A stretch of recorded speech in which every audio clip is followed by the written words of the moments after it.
I think we may have had some sort of technical difficulties. Not a lot of attendees today, but we're going to continue on, and then we'll find out what happened afterwards.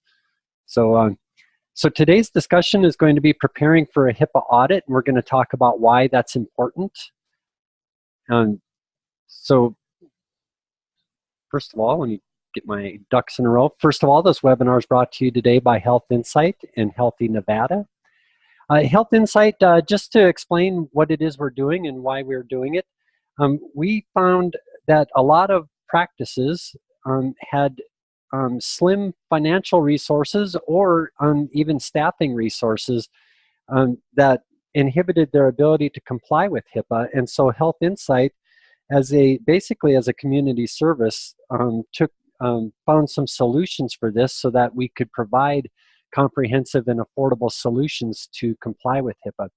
I can't tell you how many providers I've spoken with through the years that they want to comply with HIPAA as long as it doesn't cost any money or take any time, and quite frankly, that's impossible. So Health Insight did try to take steps to make HIPAA compliance easier and more affordable, and they created HIPAA Privacy and Security Solutions, also called HIPAA Pass. I am your speaker today. My name is Mark Norby. I'm a certified HIPAA professional. You can see I have a lot of years of IT experience. 8 years as a CIO of a community health center, big fan of the FQHCs out there. Spent 6 years as a HIPAA compliance officer, and the last 5 years as a HIPAA compliance consultant. I've helped over 200 hospitals and clinics achieve HIPAA compliance, and I love doing it. So I wanted to put this up front. This will also be on a slide at the end. If you do have, if you need help with HIPAA or know somebody that could use some help with HIPAA, I want you to feel free to give them my number. For some sad reason, I really enjoy talking about HIPAA and helping. Well, I've always enjoyed helping people, but I enjoy talking about HIPAA. I love all the nuances and all the gray areas of HIPAA and trying to turn those into more black and white. So please, I do encourage you, if you're a little lost on HIPAA in general, I want you to please consider giving us a call. Also, this isn't on this slide, but on October 10th, we'll be offering an online mini HIPAA boot camp. It'll last for 4 hours, 8 to noon Mountain Time, and we'll go over the essentials that you need to know to help your organization become HIPAA compliant. The cost is only $199. Once again, that's very low compared to the cost of most types of presentations like that. And we'll go through the HIPAA privacy rule and what you're required to do, what you need to do to make sure that your organization is compliant. We'll go through the HIPAA security rule and also the third leg of HIPAA, the breach notification rule. So if you go to our website, healthinsight.org HIPAA Pass, you'll see that we have that event coming up on October 10th. So please feel free to go out and research that. Disclaimers, I'm not an attorney. I don't give legal advice. There are many different interpretations of HIPAA regulations, and I love discussing those. I learn something every time. Materials referenced are meant to serve as examples and may not be suitable for every organization. So that's some of the housekeeping as we get started. Now let's talk about this. There are 4 ways to get to an audit. The first and most common way is through a complaint, or actually it's not the most common way. Let me correct myself. So a complaint either from a patient, or also it could come from an employee or a former employee. Anyone that wants to can submit a HIPAA complaint. It's quite easy. You just go out to Google and type in how to file a HIPAA complaint, and it'll take you right to the site. So so that's one way, either through a complaint from an employee or from a patient. The most common way is going to be through a breach. And the reason we say that is if you get hacked, if you get hit by ransomware, or you just get hacked in general, and it turns out that they gained access to patient information, then that is a breach. and you're going to have to self-disclose that you had that breach. Even if you only had one patient, if you had one patient file get faxed to the wrong number, then that can be a breach. And at the end of the year, you're going to have to declare that breach. So the most likely person to turn you in for a HIPAA violation is going to be yourself. And I think we get into that further. If not, I'll try to remember to clarify what I mean by the fact that you'll be turning yourself in. You are required to do that under breach notification rules. And then another method to get audited is through random audits, and that has really stepped up. So from 2005 to 2010, no one was really out there enforcing HIPAA. And then in 2009, they came out with the HITECH Act, which made it mandatory for the Office for Civil Rights. Just so you know, the Office for Civil Rights is a department of the Department of Health and Human Services. And the Office for Civil Rights, they're in charge of following up on any HIPAA complaints and doing audits. And they were required by law to start doing random audits back in 2010. And then another way that you can find yourself in a HIPAA audit is that the state attorney general in any given state can follow up on a complaint or follow up on a HIPAA violation and take it upon themselves to do their own investigation. That's not as common as the Office for Civil Rights audits, but it is a possibility. Now you'll see right underneath there where it says desk audits are underway. So when it comes to those audits, either from a complaint, from a breach, or from a random audit, the Office for Civil Rights has really found a way to slim that down and to make it much more efficient. And what they do is they do these desk audits, and we're going to go very much in depth into these desk audits here in just a little bit. But that's where your biggest risk is, that you're going to get an email at some point from the Office for Civil Rights saying that you have been selected for a desk audit, and then they're going to ask you to submit all these materials to prove that you're HIPAA compliant. And we'll go over that in just a moment. So in addition to the audit programs, the Office for Civil Rights is going to investigate any HIPAA-covered entity that experiences a breach of more than 500 records. And it almost seems inevitable that sooner or later you will have a breach. If you have not already had a breach, you will have a breach, and there's a good chance that it could be more than 500 records. You could lose a laptop or a tablet that has PHI on it, or you could, or even if it's just one patient, like I mentioned earlier, there's a good chance that the Office for Civil Rights will investigate that as well. But if it's more than 500 records, you can just sit back and wait for the audit to come in. And you don't want to wait until that time to decide that you're going to be HIPAA compliant, because when they do that, when they come in and audit you, they're going to ask to see up to 6 years of previous proof of compliance. And so don't think that you can wait until you have a breach and then get your HIPAA program running and that you'll be okay. You most certainly will not be okay. In fact, we'll talk about this. So if you'll see that that there's different fines based on if you did not know, or if you had reasonable cause for not knowing. But where most of these HIPAA violations are coming in at now is through willful neglect. And that means, and what they're talking about there is that the HIPAA privacy rule went into effect in 2003, and the HIPAA security rule went into effect in 2005. And then in 2010, the breach notification rule went into effect. Well, if we go back to 2003, that means that we've had 14 years to become HIPAA compliant. And if after 14 years you haven't become HIPAA compliant, they consider that to be willful neglect. And so then that means that their punishments are going to be much harsher. Now, what they mean when you see those bottom two, there's willful neglect promptly corrected and willful neglect not corrected.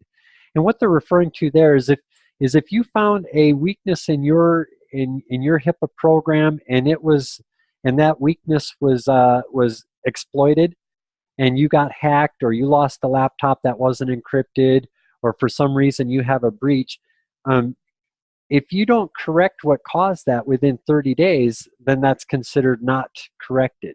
It was not promptly corrected. So if you have a problem with your HIPAA program and you discover it and you get it fixed within 30 days, that's considered to be promptly corrected. If not, it's not corrected. And as you can see, if willful neglect is involved, that the penalties cannot be waived by OCR. That comes from way back when. Back in the day, if an organization had a HIPAA violation, or if they were found that their HIPAA program was not up to snuff, then the Office for Civil Rights would try to negotiate a reasonable fine and work with that client to get their HIPAA program up to speed and to make the fine as small as possible. But that all changed. Now they can know they're not out there to negotiate a lower fine with you. They're out there to fine you, because, like I mentioned earlier, you've had 14 years to get your ducks in a row, and if you haven't done that yet, then they frown upon that. So so that's pretty serious stuff. I forgot to mention in all of my stuff earlier, I do a pretty good job of keeping an eye on the chat box. If you have a comment or a question that you want to bring up, go ahead and put it in the chat box, and we'll get it addressed. So please keep that in mind.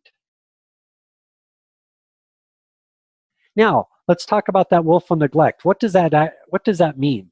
So violations resulting from willful neglect are defined to mean the conscious, intentional failure or reckless indifference to the obligation to comply with the regulations, and that these will trigger the highest levels of penalties, and penalties arising from willful neglect cannot be waived. So they're saying that after 14 years, if you don't have your HIPAA ducks in a row, that they consider that to be a reckless indifference to the obligation to comply with the regulations. And that brings the highest level of penalties. So one of the missions of Health Insight is to help you avoid this, and to make it affordable and easy for you to avoid this, and to get your HIPAA program up to speed.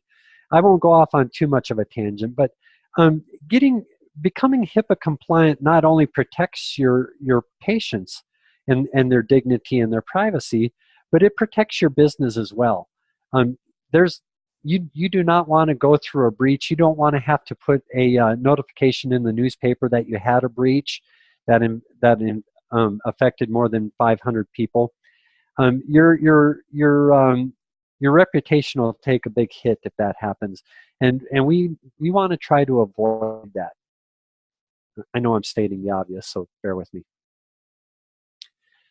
All right, so the risk of an audit is greater than ever. So OCR, because of these desk audits, they've increased their enforcement activity over the last 2 years, and healthcare has been a target of hackers and of the dark web, simply because the financial organizations have already stiffened their protection against hackers, whereas the healthcare community is still lagging behind. I do have to say, I believe healthcare is starting to catch up, but healthcare is still very clearly an easy target compared to other industries. So, and noncompliance is much more likely to be discovered because you're more likely to have a breach, and because OCR has increased its enforcement activity, there's a greater chance that your noncompliance is going to be discovered and will result in financial penalties, and we certainly want to avoid those. So let's talk about these desk audits. So this is the most likely scenario for you right now, is that you're going to get an email, and you can't say that it must have ended up in your junk file folder or got blocked as spam, because the Office for Civil Rights isn't going to tolerate that as an excuse. You're expected to check your spam filters, and you're expected to get this email one way or another. So so you're going to get an email, and they're going to tell you that they want to look at 7 items in your HIPAA program. So there's 176 potential audit items that can be audited, but they're going to want to see proof that you are in compliance with just 7 of them. Now, obviously, if you prove that you haven't complied with those 7, then there's a very good chance that they're going to come and do an on-site audit and check the other 169 audit items, and then you're really going to be in a pickle. So let's do first things first, and let's focus on getting you ready for the desk audit and making sure that you are protected from those 7 items that they're going to ask for. So here are those 7 items, and we're going to go into this in some detail. And I want today's presentation to be a call to action on your part. As a very beginning, I want you to leave this webinar and take these 7 items and find out if you are compliant in these 7 areas, so that at least that you can buy yourself some more time. They might do a desk audit on you today, but and find out that you're compliant in these 7 areas, and then that might buy you some more time to get compliant in the other 169 areas. So our overall goal is to get you HIPAA compliant, but let's put first things first, and let's get these 7 items under control. So first of all, depending on the type of entity, so and what I'm talking about there is whether you're a covered entity, which means that you are a healthcare provider, a healthcare payer, or a healthcare clearinghouse. If you're in one of those 3 categories, then you're a covered entity. If you outsource any of your work that involves access to patient information, so if you outsource your billing, for instance, that billing company now becomes what's called a business associate. And you have to have a contract in place with that business associate stating that they're going to comply with the HIPAA regulations as well to protect your patients. Well, just this year in 2017 is the first year that they have started to audit business associates. So depending on whether you're a covered entity or whether you're a business associate, they're going to request certain proof of your compliance with HIPAA. In fact, I'm going to take just a side moment here. The biggest difference between what a covered entity has to do for HIPAA and a business associate is that a covered entity has to comply with all 3 of the legs of HIPAA. They have to comply with the privacy rule, the security rule, and the breach notification rule. Well, a business associate has to comply with the entire security rule, the entire breach notification rule, and then those items that are outlined in your business associate agreement that pertain to the privacy rule. So a business associate might not have to comply with the entire privacy rule.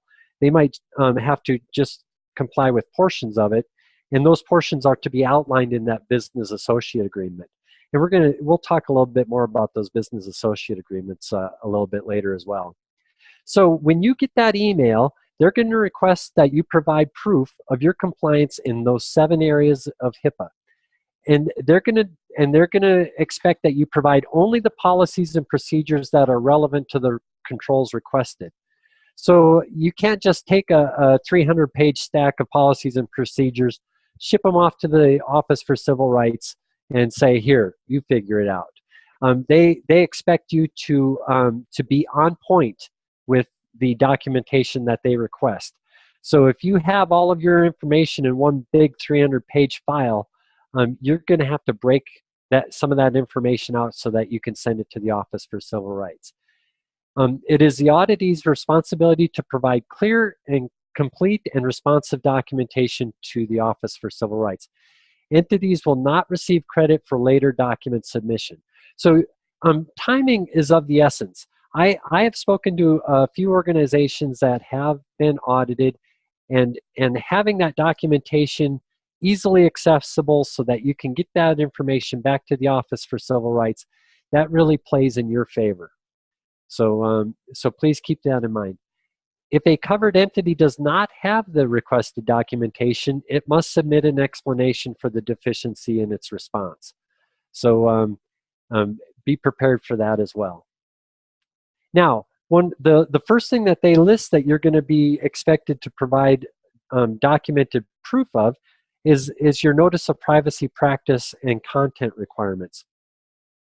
So first of all, in 2013, the HIPAA Omnibus Final Rule came out, and there was enough changes in that omnibus final rule that forced everyone to have to go to an updated business associate agreement. So if you do not know whether or not your business associate agreements have been updated since 2013, then you're going to need to take a very serious and close look at that. Like I mentioned, they are going after business associates, and they will come after you as a covered entity. They will come after you if you have not put out an up-to-date notice of privacy practice. So anyways, so keep that in mind. I believe that you can get an updated notice of privacy practice from the Health Insight website. That was on one of those earlier slides, and will also be at the end of our presentation. And then you'll need to upload a copy of all notices posted on the website and within the facility, as well as the notice distributed to the individuals. Include a readable picture of any notice of privacy practices hanging on the walls. Now, an important thing here that I do not want to gloss over, this is very important. If your organization has a website that patients are able to access, then you must have your notice of privacy practice prominently displayed on that website.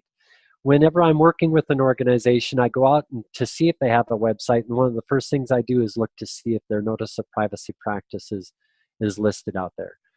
So, so please make a note of that to check your website and make sure that NPP is out there. Also, I want you to notice that that second to the last bullet point, the notice must contain the name or title and contact information for those that need more information or would like to file a complaint. What that means is if I'm being seen in your practice and I have a complaint, a HIPAA complaint, I should be able to go to any notice of privacy practice that you have available, and they should be available to me either up on your desktop counter, possibly in a binder where you put all of your magazines at, or it could be a poster that's hanging on the wall. It should be very easy for me or anyone else to find out who they should go to if they have a HIPAA complaint. So that's something else that you could take away from this as a to-do item, is to make sure that that notice of privacy practice has identified who the privacy officer is and who the security officer is. And then that notice must contain an effective date. So, like I just mentioned, you must post your notice of privacy practice prominently on your website. And if you do have a website, they're going to want you to upload the URL so that they can get to that website and see that notice of privacy practice. If you provide an electronic notice, I have a few practices that are currently doing that, not too many. If you provide electronic notice, upload policies and procedures regarding the provision of the notice electronically. And then upload documentation of an agreement with an individual to receive the notice via email or other electronic form. So keep in mind that if you're not just giving them a paper version of their notice of privacy practice, that you have to have policies and procedures stating the other methods that you're going to use. All right, right to access. This has become kind of a bigger deal in the HIPAA world lately. There's been a few more fines for organizations that have made it difficult for their patients to gain access to their records. As you know, that's one of the rights of a patient. So as a patient, I have a right to access my medical record. I have a right to request an amendment to my medical record. I have a right to request a higher level of restriction to my medical record. So there's rights that are granted to that patient or to any patient, and these rights are outlined in that notice of privacy practice. But you also have to have a policy and procedure that stand behind that right to access or that line in your notice of privacy practice. So keep that in mind, and then upload all documentation related to the first 5 access requests that were granted and evidence of fulfillment in the previous calendar year. Obviously, you need to de-identify those records if possible. And then upload all documentation related to the last 5 access requests for which the entity extended the time for response to the request. What they're talking about there is you have no more than 30 days to provide a patient with access to their record once they request it.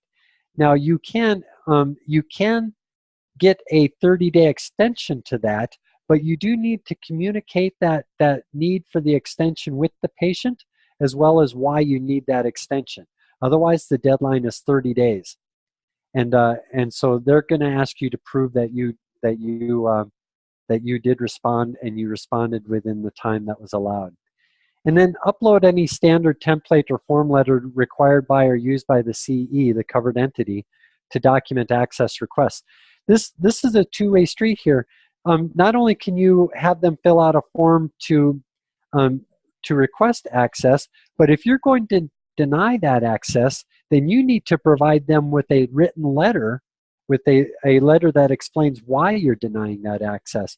Or it's the same thing with the if they want to request an amendment, or if they want to request an alternative form of communication, or if they want to request a higher level of restriction on their record. If you're going to deny that request, then you have to provide to them in writing why you're denying that request. So the next item that the other item that they're going to want to see proof on, this is one of those 7 areas, is the breach notification rule. So many practices claim that they've never had a breach, and OCR does not believe you. And let's talk about that for a moment. So the Office for Civil Rights, the breach notification rule went into effect 7 years ago. And they're starting to look with a raised eyebrow at organizations that have never had a single breach in 7 years. And what they mean by that is if it's a breach of 1 to 499 people, then you wait till the end of the calendar year, and at the end of the calendar year, you have 60 days to submit a list of all your breaches. Well, so that means from basically, we'll just say in essence, from January 1st of 2018 to March 1st of 2018, that's when you have to submit a list of all the breaches that you had during 2017. Well, if you have never ever had to submit that you've had a breach of any kind, the Office for Civil Rights is starting to wonder what makes you so good. How come in 7 years you've never accidentally faxed a record to the wrong fax number, or handed a patient the wrong lab results, or mailed a bill to the wrong person? So if you've never submitted even a single breach, then that makes them wonder as well.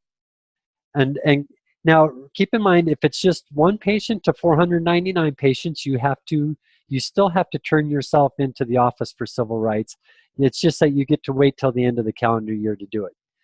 If it's 500 or more people affected by that breach, then you must declare that breach as soon as possible. You get 60 days, but they also throw language in there that says with no unreasonable delay. So you have up to 60 days, but you probably shouldn't take the full 60 days. And then, do you have a log of breaches? And that's what you would be submitting at the end of the calendar year, is your log of breaches.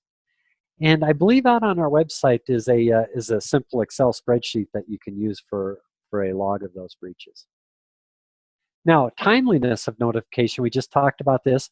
So when you get that request for a desk audit, they're going to want to obtain and review the policies and procedures for notifying individuals of breaches, and determine whether such policies and procedures are consistent with the HIPAA regulation 164.404, including providing notification without unreasonable delay. That's the verbiage I was talking about a moment ago.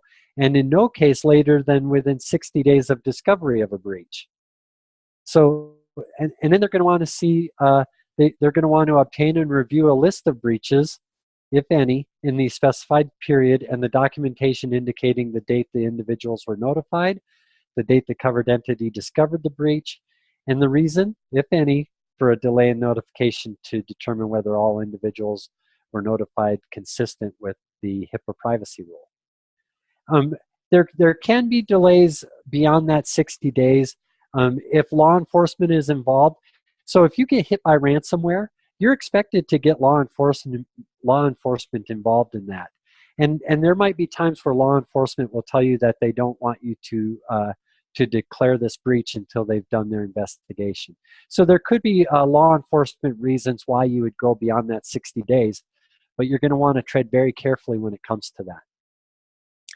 All right, so and then upload documentation of 5 breach incidents for the previous calendar year affecting fewer than 500 individuals, documenting the date the individuals were notified, the date the covered entity discovered the breach, and the reason for any delay.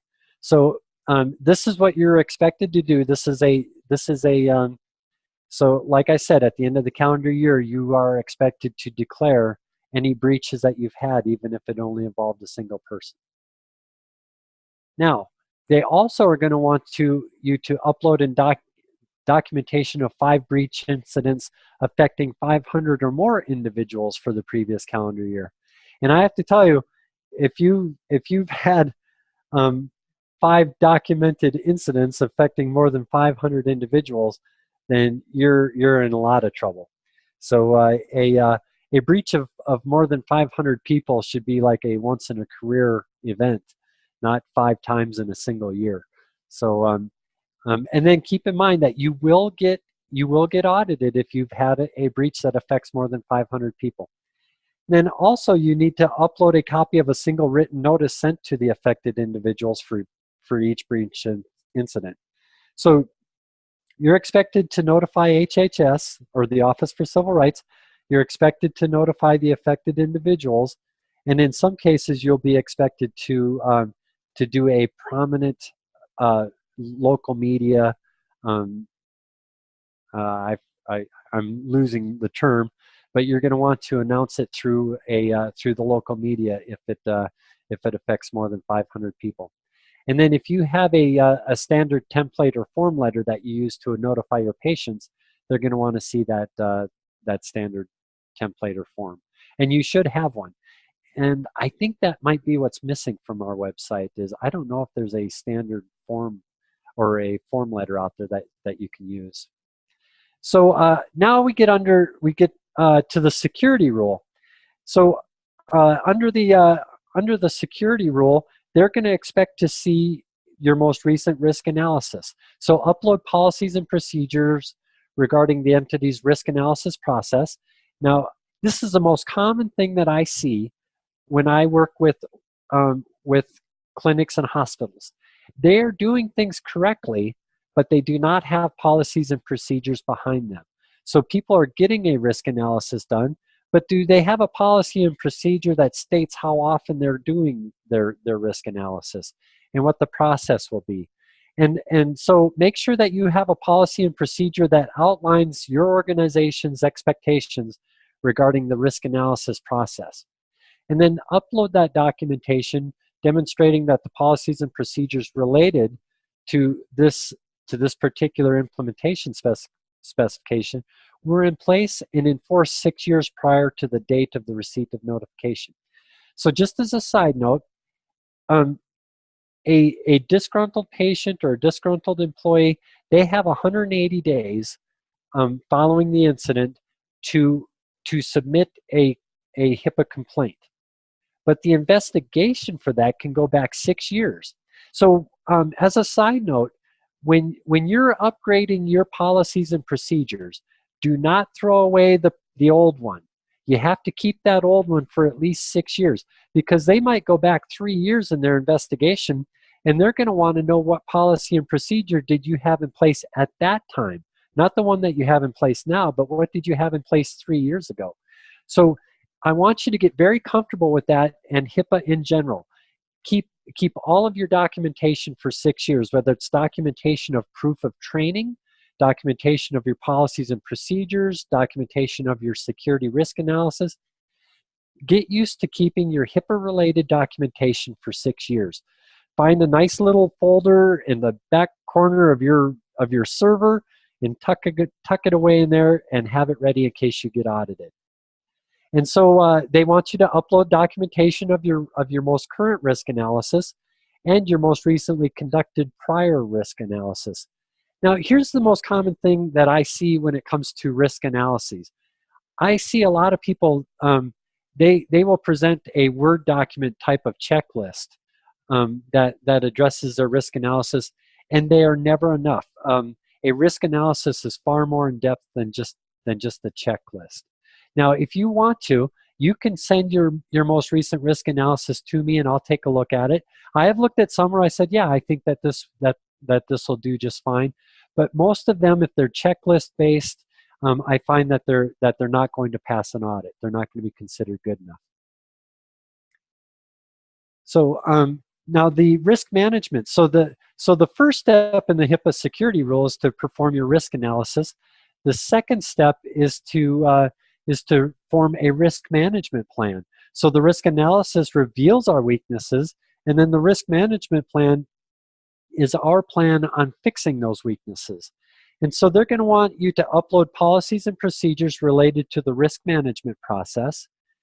And then they're also going to want you to upload the policies and procedures that demonstrate that you are in compliance over the last 6 years with this particular risk management process. And then, excuse me, upload documentation demonstrating efforts used to manage risk from the previous calendar year. So not only do they expect you to have a risk management plan, they expect you to show that you've made progress on that risk management plan. And so as soon as you get your risk analysis done and you've got your risk management plan, then you should get a few of those things worked out very quickly so that you can show good faith effort towards getting problems fixed. So, and then you're expected to upload documentation demonstrating the security measures implemented to reduce risks as a result of the current risk analysis or assessment. So you're expected to upload proof. Now, once you submit all of your desk audit information for them to pour over and decide whether you need an on-site visit, the OCR will develop and share draft findings with the entity, and then the entity, you guys, may respond to those draft findings. And then final audit reports will describe how the audit was conducted, present any findings, and contain entity responses to the draft findings. Now, this last bullet point here is this is bit a few organizations. So under OCR's separate broad authority to open compliance reviews, OCR could decide to open a separate compliance review in a circumstance where significant threats to the privacy and security of PHI are reviewed through the audit. So if they get a hint that you're not truly compliant, they can dive a lot deeper than those 7 areas that we're talking about today. And it goes a little further than this. They can actually, if they find that you are not compliant with FCC rules, they can inform the FCC that you're non-compliant. They can. So once one federal organization gets into your business, they can invite other federal organizations into your business as well. So we certainly don't even want to open up that can of worms. All right. Now, as I spoke earlier, this is a big deal. So desk audits of business associates. So they start off doing the desk audits of covered entities, and then desk audits of business associates follow. And so if you live in a small town especially, and let's say that you outsource your IT support or you outsource your billing, you might not have a lot of alternatives to turn to if you have to fire that business associate. So let me talk about this for a minute. If you find out that your business associate, that billing company, that IT company, if you find out that they're not HIPAA compliant, you are obligated to act on that. And so, but that might be very difficult if you live in a community where it's hard to find good IT support, or it's hard to find a good partner to do your billing with. And so you'll be doing yourself a favor by making sure that your business associates are ready for a desk audit as well as you are. And so you might want to have a conversation with them about whether they have completed their risk analysis and can they provide proof of their risk management plan. Have they established breach notification procedures? Let's talk about that for a minute. In your business associate agreement, you're going to want to have it outlined what their expectations are if they experience a breach. And just to be specific there, a standard business associate agreement might state that they have to reach out to the patients and notify them of a breach. Well, you, as the covered entity, these are your patients. You might want to get in front of that. You might want to make sure that your business associate agreement outlines the expectation that if the business associate has a breach, they do not have 60 days to inform you that they had a breach. In your business associate agreement, you should outline that they have 3 days to inform you of a breach, because you're going to want to have all the time you can to get in front of this, because it is your reputation and these are your patients that are on the line. So make sure you take a look at that breach at your business associate agreement and see how it addresses breach notification. And I'm going to go off on another side subject here. As I mentioned earlier, your business associates, they have to comply with all of the privacy rule items that are outlined in your business associate agreement. And so it might state in there that the patient has a right to go to your business associate and ask for a copy of all their records. That's their right for you as a covered entity. That could be their right to go to a business associate. Well, in your business associate agreement, you might want to state in there that the business associate is to refer all requests for records back to you, the covered entity. That way you have control of that situation. You can make sure that they're getting a truly up-to-date record. And so that's another item that you might want to look at in your business associate agreement. So does your BAA outline the BA's obligations to the privacy rule? It must. So yeah, please make sure it does. I want to reiterate to you again that it is in your best interest to make sure that your business associates are HIPAA compliant and that they are ready for an audit. Otherwise, you might have to fire them at a time that is not convenient for you. So anyways, just a little side note.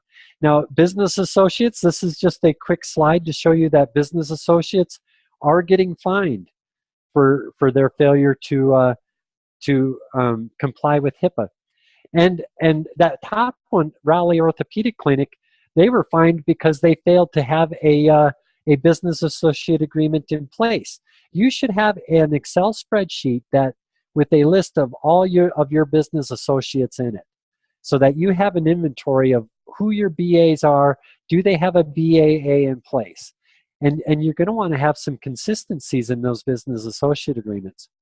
What the story is here is that particular Raleigh Orthopedic Clinic sent their x-rays to a third-party company to have silver pulled from those old x-rays so that they could recycle the silver.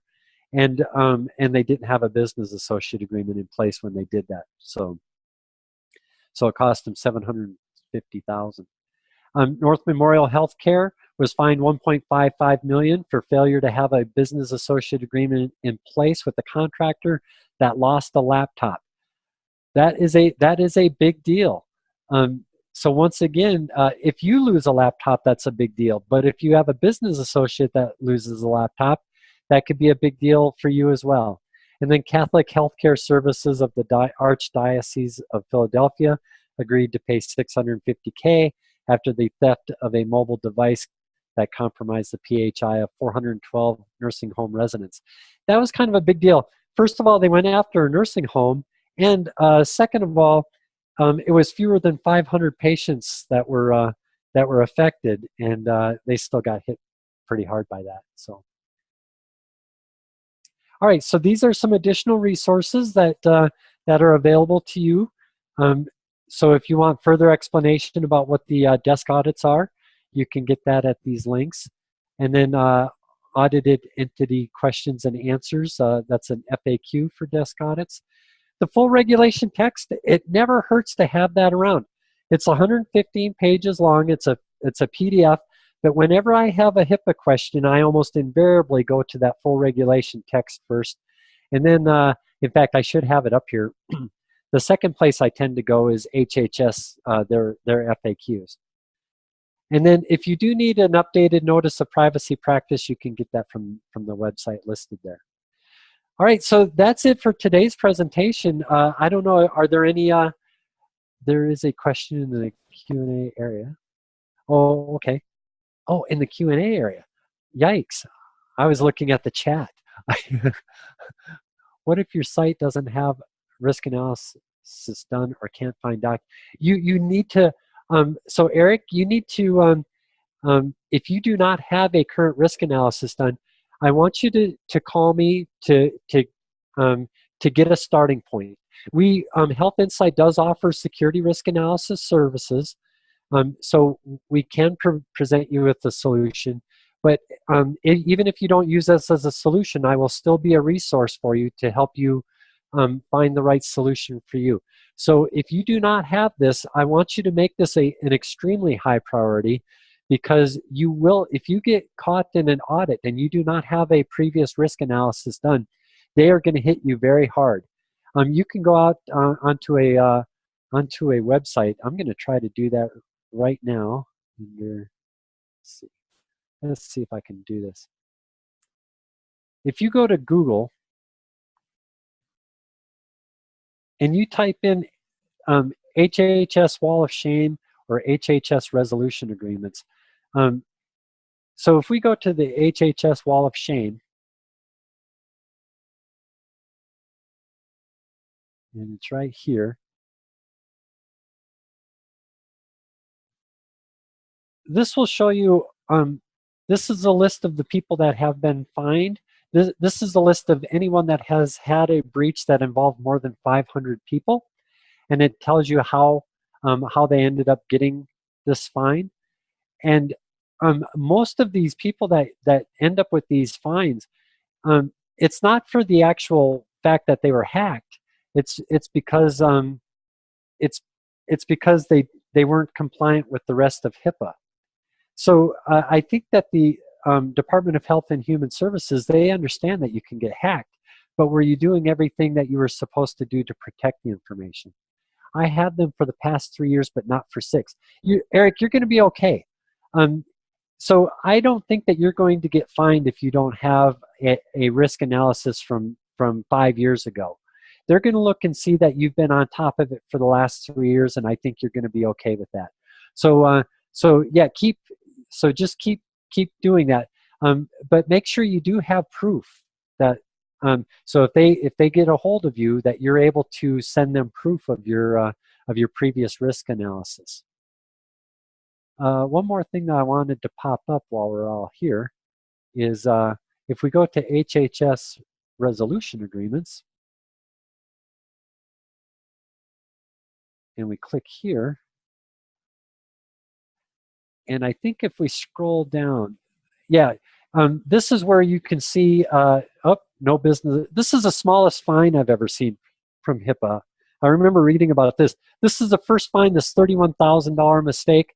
This is the first fine that I've seen that was for less than $50,000. So that's a big deal. But if you go in here and you read most of these resolution agreements, you will find that that they got hacked or they got a laptop stolen, but what they really got fined for was that they did not have their HIPAA program in place and it wasn't compliant. And so, if you read some of these articles, you'll really learn a lot about the importance of having that security risk analysis done, and making sure that you've been working in your risk management plan. Okay, so that's all that I'm going to yap about today. Let me bring that slide back up. So I do want to remind you that if you have any questions about HIPAA, or if you know someone that has questions about HIPAA, please have them give me a call. You're going to find that I'm pretty easy to talk to, and I usually tend to be a lot of help. So please, I encourage you to be proactive and give me a call if you're having any troubles. I'm not seeing any more questions out there. We'll give it an extra moment or so for additional questions.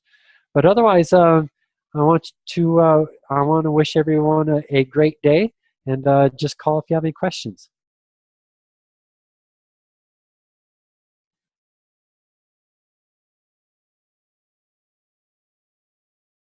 Okay, so I'm not seeing any more questions coming up, so we're going to sign off now. So have a great day, and we'll talk to you in another month or two. Thanks.